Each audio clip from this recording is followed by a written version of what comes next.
Welcome to my lightning talk. Today we are going to talk about typography according to Caitlin. Please bear in mind that because this is a lightning talk, I cannot possibly cover all the things about typography. This is more of a quick gloss over. Let's kick off with the basics. What actually is typography? In essence, typography is the art of arranging letters and text in a way that makes the copy legible, clear, and visually appealing to the reader. Typography involves font style, appearance, and structure, which aims to elicit certain emotions and convey specific messages. In short, typography is what brings the text to life. Why is it important? Typography is so much more than just choosing beautiful fonts. It's a vital component of user interface design. Good typography will establish a strong visual hierarchy, provide a graphic balance to the website, and set the product's overall tone. Typography should guide and inform your users, optimize readability and accessibility, and ensure an excellent user experience. A lot of people confuse fonts and typefaces, so let's break it down. A typeface is an entire family of fonts of different weights. For example, Helvetica is a typeface. A font is a member of typeface. For example, Helvetica Regular, Helvetica Light Oblique, and so on. There are many types of fonts. However, for our purposes, we really mainly need to focus on 4 of them. First, let's start with serif and sans serif. As their name suggests, the main difference between these two typefaces is the presence or absence of serifs within the letters. A serif is a decorative line or taper added to the beginning and or end of a letter stem, which creates small horizontal and vertical planes within a word. So in a nutshell, serif fonts have those decorative lines or tapers, also commonly referred to as tails or feet, while sans serif fonts don't, hence the sans in their title. Without tails, sans serif fonts are made up of simple, clean lines that are the same width throughout.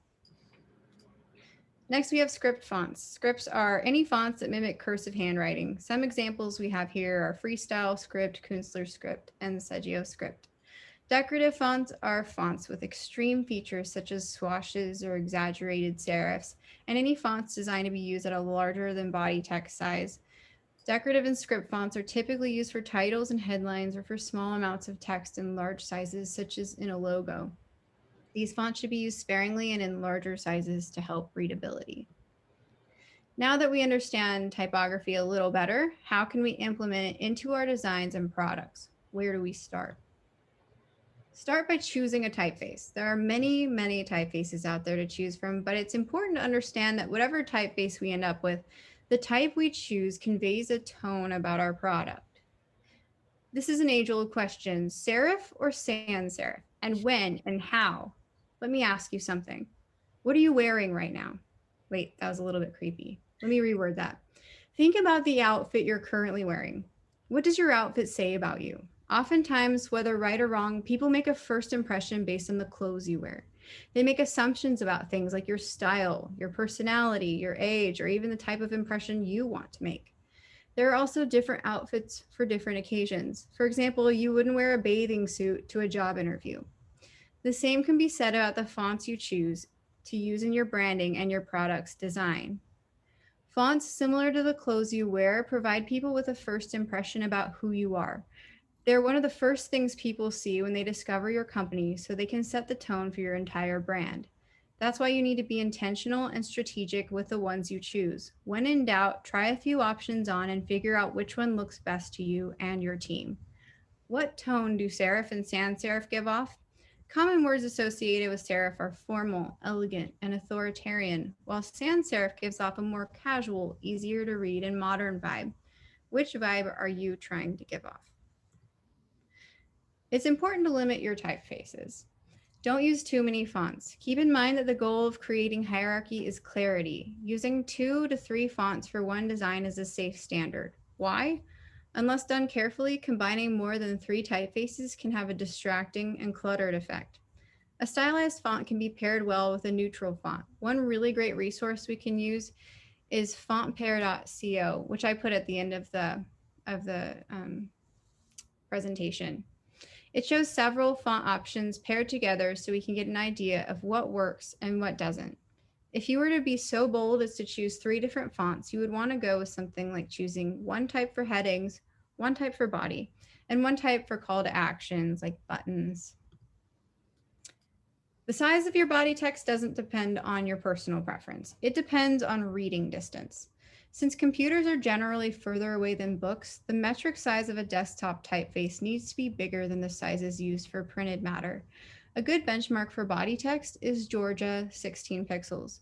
It's important that your body text is large enough for users to read on the device it's intended for. For example, an iPhone may be held closer to the face than an iPad, so text can be smaller on the iPhone.